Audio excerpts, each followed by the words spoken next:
Bueno, pues muchas gracias por la invitación. Es un placer estar aquí. Yo sé que muchas veces había hablado con Pablo la posibilidad de venir, pero por unas causas y por otras, pues al final estoy aquí. Entonces quería, pues aprovechar estos minutos para, digamos, hablar un poco de todo este proceso que se inicia con la Ley de Cambio Climático, pero quería en primer lugar hablar del contexto, porque claro, la Ley de Cambio Climático tiene un contexto y es que estamos en un escenario realmente de crisis ecológica aguda. Este verano ha sido un verano donde hemos visto con mucha claridad que el cambio climático no es una hipótesis científica, que el cambio climático es una realidad que está aquí, que el aumento de las temperaturas, además en una región donde está la península ibérica, que es la región mediterránea. Es verdad que Asturias está más en el clima atlántico, pero la región mediterránea se ve gravemente afectada por el cambio climático por ser una región frontera entre el clima árido del norte de África y el clima más húmedo de Centro Europa, ¿no?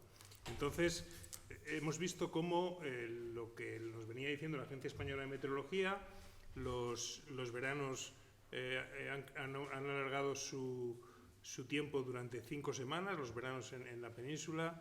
La temperatura en los mares pues está alcanzando récords. Este verano en el Mediterráneo, por ejemplo, se han alcanzado los 30 grados de temperatura en el mar, lo cual pues es verdaderamente preocupante, porque al final es una enorme energía la que se acumula ahí, que luego acaba en tormentas y, bueno, como lo estamos viendo. Pero el Cantábrico, no os confiéis, porque el Cantábrico también ha aumentado sus temperaturas. Seguramente lo habréis notado este verano, ¿no? Los incendios forestales están desatados.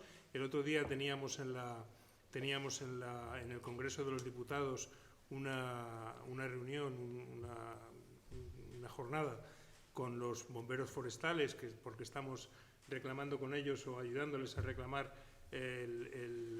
una ley específica que establezca la funcionalidad de los bomberos forestales. Y realmente una de las ponencias fue muy impactante en el sentido de que, y que además creo que refleja el sentimiento de que los fuegos actuales son fuegos a los que realmente no se puede hacer frente.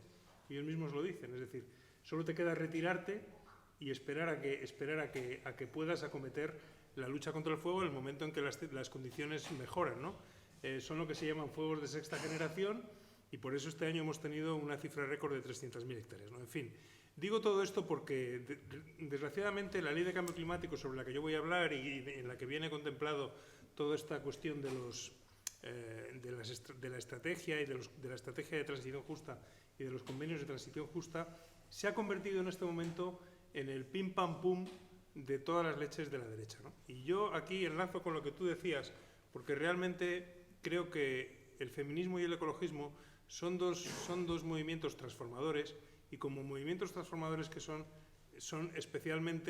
siendo especialmente atacados por la derecha y por la nueva extrema derecha que tenemos aquí y que tenemos globalmente, ¿no? Entonces, cada vez que hay un debate sobre cualquier cosa, pues la extrema derecha sale a decir que van a tumbar la Ley de Cambio Climático, y como sabéis el Partido Popular funciona, digamos, a impulsos de lo que hace la extrema derecha. Pues el Partido Popular, que algunos de los artículos sobre los que ahora critica votó a favor, sin embargo, también se ha apuntado a esa oposición a la Ley de Cambio Climático, ¿no? Realmente, ¿qué es lo que establece la Ley de Cambio Climático? Pues establece una serie de medidas precisamente en la línea de esa necesidad de reducir las emisiones, ¿no? En lo referido voy a resumir un poco, no sé cuánto tiempo tengo, pero sí me gusta poquito, vaya, lo siento. Me vais a tener que... Yo ya te digo poquito y así. Bueno, los datos que me interesan son que esa reducción que plantea la Ley de Cambio Climático del 23% en las emisiones de gases de efecto invernadero suponen, y todas las medidas que se contemplan, que van desde la producción energética al tema de la eliminación de la exploración de hidrocarburos, el tema de la eliminación de los coches o el establecimiento de un objetivo de coches de cero emisiones, la obligación de los municipios a establecer zonas de bajas emisiones, la obligación de establecimiento de puntos de recarga. Es decir, no es solamente en materia de producción eléctrica en lo que la ley se detiene, sino que es del conjunto de las actividades que generan emisiones de gases de efecto invernadero, ¿no? Entonces decía que lo que me quería detener es que la ley tiene una memoria económica que habla de que este proceso de transición de los combustibles fósiles a otro modelo energético va a movilizar mucho dinero, se calculó 241.000 millones de euros a lo largo de la próxima década desde la aprobación de la ley, ¿no?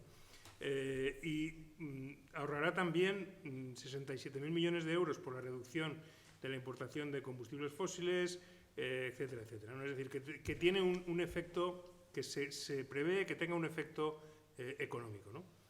Pero lógicamente este efecto económico no será igual, no está siendo igual para todos, ¿no? Y de ahí es donde viene el establecimiento de ese objetivo de transición justa, que en el título 6º aborda la Ley de Cambio Climático. ¿Por qué? Porque somos muy conscientes, quienes hemos elaborado la ley, de que una economía descarbonizada requiere también de medidas que faciliten una transición justa para los colectivos y áreas geográficas más vulnerables. Así, para que la transición hacia un modelo productivo más ecológico sea socialmente beneficiosa en un país con altas tasas de desempleo como España, esta transición debe ser motor de nuevos empleos y generar oportunidades de empleo de calidad, ¿no? Y por eso se establece, para hacer frente a las oportunidades y desafíos de transición ecológica y la descarbonización, se establece una estrategia de transición justa. Es decir, que por primera vez en España, y este es uno de los temas que quería resaltar, porque una pregunta que se me hace a menudo es, bueno, aquí ya tenemos la experiencia de los fondos mineros, ¿no? Y realmente no supusieron una diferencia. Creo que, porque claro, este proceso de salida del carbón, que se ha abordado de manera muy interesante en cuanto a sus impactos en la primera intervención, pues vosotros lo sabéis muy bien, es un proceso progresivo y que empieza hace ya muchos años, ¿no? Es decir, en el año 85, si no recuerdo mal, había 50.000 empleos en el carbón. En el año 2018 no sé si quedaban 2.000 empleos, ¿no? Por lo tanto, realmente estamos, diría, al final del proceso. Y creo que también es muy importante resaltar, desde mi punto de vista, que es necesario no creer en cantos de sirena y dar por cerrada esta etapa, porque en aquellos lugares donde hemos visto que se produce, que la transición hacia adelante, dejando atrás el carbón, ha tenido éxito, en primer lugar, lo que las personas y las entidades que trabajaban en esa transición nos decían es que el proceso de cambio realmente empieza en el momento en que se asume que no hay marcha atrás. Y yo creo que eso es muy importante tenerlo en consideración, porque en tanto en cuanto nos sigan diciendo que puede haber marcha atrás, que es lo que está diciendo todos los días la derecha, que esto es un capricho de la izquierda, no lo es. El consumo de carbón está bajando, va a bajar globalmente. Es verdad que puede haber momentos puntuales. Ahora tenemos un momento puntual crítico, que es la guerra de Ucrania, la situación del gas, y es un momento en el cual muchos están diciendo, no, hay que volver atrás, la transición ecológica es un fracaso, y yo lo que debo decir es que los datos lo que muestran es precisamente lo contrario, ¿no? Los datos lo que nos están mostrando es que España, que ha pasado en este año de en el año pasado de 2021, la energía eólica pasó a ser la primera fuente de producción energética del país, con el 21% del total, superando por primera vez a la nuclear. La energía solar fotovoltaica ha aumentado su producción en un 300% en nuestro país, y esto nos hace tener una dependencia menor. ¿Qué está pasando? ¿Qué ha pasado en los últimos meses? ¿Por qué ha aumentado el consumo de gas? Porque ha sido un año muy seco y se ha reducido la producción hidroeléctrica, ¿no? Y eso es lo que esperamos. Claro que el cambio climático no nos ayuda, pero esperamos a que la situación, digamos, cambie. Entonces, Esto, si lo comparamos, por ejemplo, y creo que es interesante hacerlo, porque uno de los elementos que se repiten en este debate de los últimos meses es incluso no sé si has comentado, ya no hay miedo a la nuclear, ¿no? Es el ejemplo francés. Bueno, el ejemplo francés, precisamente, en el debate del futuro energético, debería ser un ejemplo contranuclear, porque lo que está demostrando el ejemplo francés es que depender de la energía nuclear, como depende Francia, es un absoluto fracaso. Es decir, si comparáis los precios de la electricidad en las últimas semanas o meses, comparáis España con Francia, lo que veis es que el precio de la electricidad en Francia es altísimo.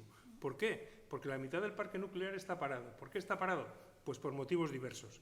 Por revisiones, por averías, también por la sequía, porque los ríos no tienen capacidad, debido a la bajada del caudal, no tienen capacidad de refrigeración, y al final esa dependencia de la nuclear lo que está demostrando es que el sistema energético francés es profundamente inconsistente y profundamente débil en comparación, por ejemplo, con el nuestro, que es un sistema que está mucho más diversificado, donde además las energías renovables, en el momento en que aportan de manera exitosa al sistema, pues los precios bajan. Hoy mismo leía que mañana los precios de la electricidad van a bajar a mínimos. ¿Por qué? Pues porque seguramente la eólica está produciendo mucho, porque ahora está habiendo bastante viento, ¿no? Bueno, esto, digamos, a modo de introducción porque realmente creo que esa es la realidad en la que estamos inmersos, ¿no? Bueno, dicho esto, bajo un poco a la estrategia de transición justa, que es lo que realmente y lógicamente interesa aquí, porque es lo que nos afecta. Y bueno, pues la estrategia de transición justa, la propia ley ya contempla lo que debe incluir, que creo que es interesante porque desde el primer momento lo que plantea es la identificación de colectivos, sectores, empresas y territorios potencialmente vulnerables al proceso de transición a una economía baja en emisiones de carbono, ¿no? Bueno, creo que esto es una primera diferencia con lo que eran los fondos del carbón, ¿no? Que realmente se está, en primer lugar, tratando de identificar aquellos actores que pueden aportar socialmente en las regiones vulnerables, ¿no? A partir de ahí, evidentemente, el análisis de oportunidades de creación de actividad económica, las distintas políticas que pueden aplicarse, instrumentos para el seguimiento del mercado de trabajo y el marco de elaboración de los convenios de transición justa. Y sobre el tema de los convenios, lo que dice la Ley de Cambio Climático es que en el marco de esa estrategia de transición justa se suscribirán convenios con el objeto de fomentar la actividad económica y su modernización, así como la empleabilidad de trabajadores vulnerables y colectivos en riesgo de exclusión en la transición hacia una economía baja en emisiones de carbono, y en particular los casos de cierre y reconversión. Debo decir que aquí, más allá de los detalles sobre lo que debe incluir el convenio, que no creo que sea especialmente interesante, porque eso digamos que podéis tener acceso a ello. Creo que lo más interesante es que hay fundamentalmente cuatro herramientas o cuatro estrategias a considerar en este proceso, ¿no? La primera son las líneas de ayuda a las empresas para generar nuevo tejido económico, ¿no?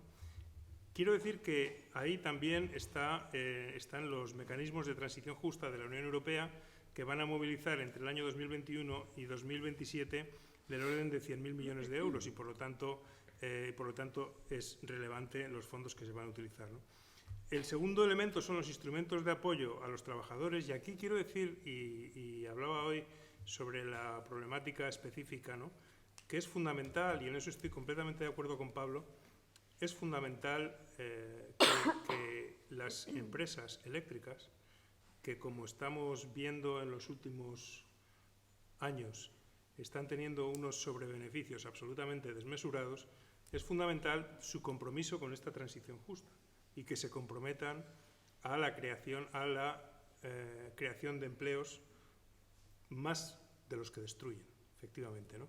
Creo que esto es clave, porque si las empresas, estamos desgraciadamente viendo en los últimos meses, y a nadie sorprenderá, que las empresas energéticas fundamentalmente lo que hacen es aprovechar las oportunidades que les da que les da el marco para incrementar sus beneficios. Nosotros desde Unidas Podemos hemos trabajado mucho en muchos aspectos de estos, algunos de los cuales han sido tenidos en consideración, por ejemplo, todo el tema de los mercados energéticos, el tema de la separación del gas, el tema del tope del gas y el tema de la minoración de los beneficios caídos del cielo, que ahora, por cierto, asume la Unión Europea. Cuando nosotros los planteábamos en el Congreso, pues prácticamente nos decían que éramos unos bolivarianos trasnochados, y ahora lo está asumiendo la propia Unión Europea, ¿no? Y, por supuesto, tenemos una reivindicación, una reclamación que creemos que sería imprescindible y que hubiera ayudado mucho en esta situación, que es la de la creación de una empresa pública de energía, ¿no? Desgraciadamente esta reclamación no está siendo, así como otras hemos conseguido que sean atendidas por las administraciones, pues en concreto la demanda de una empresa pública de energía, pues no ha sido escuchada, ¿no? Y también me preguntaban por qué la ciudadanía debe tener confianza en las oportunidades que representan los convenios. Bueno, yo creo que realmente se está haciendo un esfuerzo, y bueno, aquí podéis creerme o podéis no creerme, pero lógicamente yo creo que se está haciendo un esfuerzo porque realmente, digamos, en primer lugar se ha aprendido la lección de lo que fueron los fondos mineros, y se está haciendo un esfuerzo porque realmente los fondos vayan en esta ocasión a proyectos que realmente sirvan para el beneficio de la gente y para el desarrollo realmente de las comarcas afectadas. Ese es el objeto del Instituto de Transición Justa. A tal objeto se ha creado un organismo de participación que da participación a la mayor parte de los sectores sociales, precisamente para orientar en esa utilización de los fondos, y en definitiva yo creo que ese es el cambio principal que yo considero, ¿no? Que es un proceso pretende ser un proceso mucho más participativo, pretende ser un proceso que va realmente al objetivo de revitalizar las comarcas afectadas por el proceso de descarbonización. Creo que al menos la voluntad de quienes hemos llevado adelante este proceso y esta ley pues es en ese sentido, y eso sí, lo que es imprescindible, y no vale solo con la voluntad de los legisladores, es imprescindible el apoyo de las empresas. Si eso no ocurre, como parece que no está ocurriendo, realmente va a ser muy difícil que podamos ir adelante con éxito, pero eso es lo que tenemos que reclamar con mucha fuerza. Pero en todo caso, desde luego, nuestra voluntad es que todo este proceso, digamos, legislativo y elaborativo de normativa y demás sirva para realmente que en esta ocasión las cosas se hagan bien, ¿no? Nada más por mi parte. Muchas gracias.